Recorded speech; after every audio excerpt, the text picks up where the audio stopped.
I'm TJ Walker in New York for the Daily National. So who won the Republican debate last night?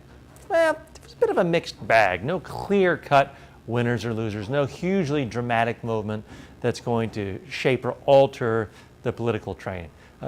So let's do a rundown of each candidate. First, Newt Gingrich. Now, Newt had some rough patches early in the evening. Anytime he's defending himself and trying to convince people he's not a lobbyist, he's in big trouble. This whole idea of him getting $1.6 million just to be a consultant to a federal entity, it really does not pass the laugh test to most people. So that hurts him. Anytime he's talking about what a celebrity he is and gets to make $60,000 a speech, therefore he's above, petty, grubby lobbying, he looks like a complete idiot. But here's where Newt excels, and he did this very well the second half. Anytime he is just sticking it to the judiciary, liberals, Democrats, Obama, he does a great job. There's nobody better at oozing contempt for liberals and Democrats. And let's face it, there's a huge faction of Republican voters who feel contempt for liberals and Democrats and Obama. And Newt is their man. He does a better job of channeling their emotions than Oprah Winfrey does expressing empathy for housewives. So Newt, even though it wasn't a great night or a clear-cut winning night, it still helped him with some of his core base. Up next, Mitt Romney. Now, Mitt was pretty much his typical Mitt. He didn't make any big blunders, any $10,000 bets that he couldn't cover. But he also didn't really land any strong blows against Newt Gingrich. The worst moment for Mitt was when he was asked by Chris Wallace to defend his charge, the allegation that he was basically a big liberal in regards to gay issues in his past. And anytime you hear Romney backtracking about his entire liberal past and his pro-liberal, pro-choice stances, it does seem a bit disingenuous, and it's a reminder to the 3/4 of the Republican Party, the conservatives who don't like him, why they don't like him. So I don't think Romney hurt himself tonight, but it was a bit of a wash.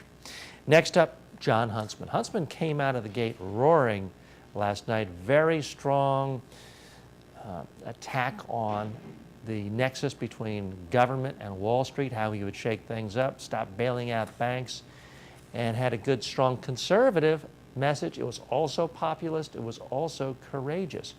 He also had a great line about not turning himself into a pretzel, pandering to special interest groups and Donald Trump. Now that was a great twofer because he's really slamming Mitt Romney for being the pretzel and also slamming Newt Gingrich for pandering to Donald Trump.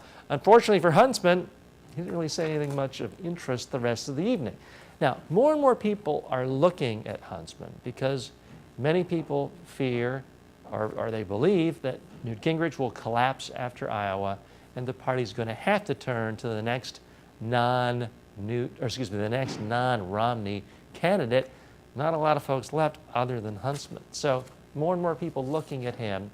He is still impressing people as intelligent, rational, and competent, but he's not really exciting people. Next up, Ron Paul. Now, Ron Paul got a lot of applause last night.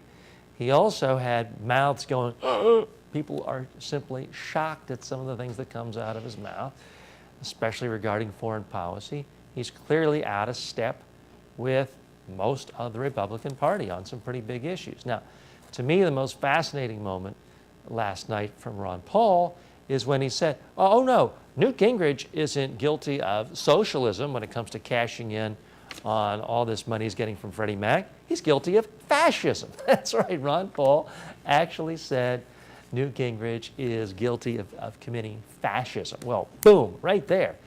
Every Democrat, every liberal, every moderate watching that debate instantly fell in love with Ron Paul. Unfortunately for Ron Paul, they can't vote for him in Republican primaries, so it doesn't do him much good. Rick Perry. Anytime Rick Perry can remember his name in a debate, he's viewed as somehow exceeding expectations. There were moments when he came across well, and he did have his soundbite of the night about Tim Tebow, although I think some people might find that disgusting too. But hey, with this crowd, the Tim Tebow references, I think, worked well.